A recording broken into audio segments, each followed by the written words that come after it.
model hijab seseorang, model jenggot seseorang, model celana jingkrang seseorang, model baju seseorang, tapi sibuk dululah dengan kemantapan di kolbu. Karena itu tidak akan pernah berubah. Jenggot bisa dipotong, tapi iman tidak boleh dipotong.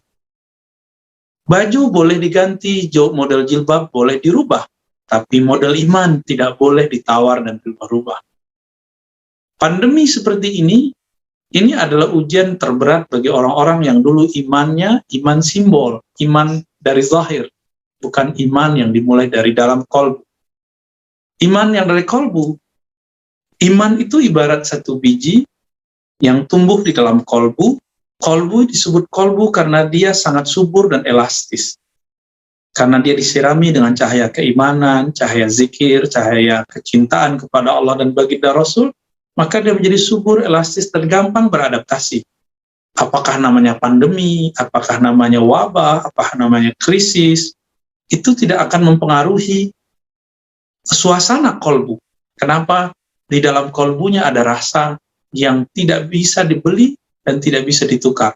Maka Heraklius terkagetkan ketika Abu Sufyan mengatakan, tidak ada satupun umat Muhammad yang murtad. Kenapa? Karena mereka memulai imannya dari kolbu. Jadi kalau boleh saya menyebutkan sebuah istilah yang disebut umat Muhammadiyah, umat Muhammad, orang yang menumbuhkan imannya dari dalam terlebih dahulu, baru kemudian diterjemahkan dengan amal dan model-model zahir, penampilan-penampilan yang zahir. Maka jangan heran jika ada berita artis sudah haji 2 kali, umroh berkali-kali, lalu murtad. Berarti dia baru Islam yang zahir. Itu bisa dipangkas, bisa dirubah, bisa diganti. Tapi yang di dalam kolbu tidak akan pernah hilang. Heraklius, dia tadinya pengikut ajaran tauhid Nabi Isa. Dia mengatakan apa? Hai Abu Sufyan, begitulah cahaya iman. Ketika masuk kepada bisyasatil qulub, kepada relung-relung ranah-ranah kolbu, maka dia tidak akan pernah keluar selama-lamanya. Jadi orang-orang yang percaya dalam kolbunya, sebenarnya dia adalah orang yang dulu di alam ruhnya pernah bertemu kepada Allah dan mengikat janji setia bahwa kami tetap bertuhan kepada engkau. Orang ini jika hidup di dunia, dia akan mencari iman yang permanen ini. Itulah yang membuat kita menempuh jalan jauh, berguru, bertahan lama, duduk di depan Zoom. Kita kemudian lama-lama bermulazamah kepada orang-orang yang kita yakini mereka memahami ilmu ini. Inilah yang kemudian membuat para sahabat pernah 2 hari 2 malam tidak pulang, bahkan lupa makan dan tidak tertidur. Mereka membersamai taklim-taklim Nabi SAW. Inilah yang membuat sahabat Ibnu Umar mengatakan, kami dulu berjuang bersama Nabi, hampir 20 hari kami bahkan tidak tidur. Kami setiap hari menjamak sholat. Apa yang terjadi pada mereka? Kekuatan imanlah yang membuat mereka kuat. Ini huru-hara akhir zaman semakin banyak, maka teman-teman, saya sangat apresiasi kajian-kajian tentang akidah Ahlussunnah yang permanen ini, yang asli itu harus benar-benar kita dapat. Sehingga apapun yang terjadi nanti, fitnah terbesar yang disebut dalam sejarah umat manusia, yang sebelum Nabi Muhammad, tidak ada satu nabi pun diizinkan mengalahkannya, bernama Dajjal. Tapi ketika kita hidup, ternyata si Dajjal dikeluarkan di akhir zaman, dan itu zaman kita. Kita bukanlah para nabi, kita belum tentu juga seorang wali. Tapi Allah Subhanahu wa Ta'ala memberikan ujian turunnya Dajjal di zaman kita.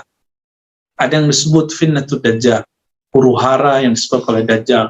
Huru-hara Dajjal itu, akhir zaman itu teman-teman, semua kekacauan yang pernah ada dari zaman Nabi Adam sampai zaman Nabi Isa, sampai zaman sebelum muncul Muhammad itu dikumpulkan di akhir zaman itu.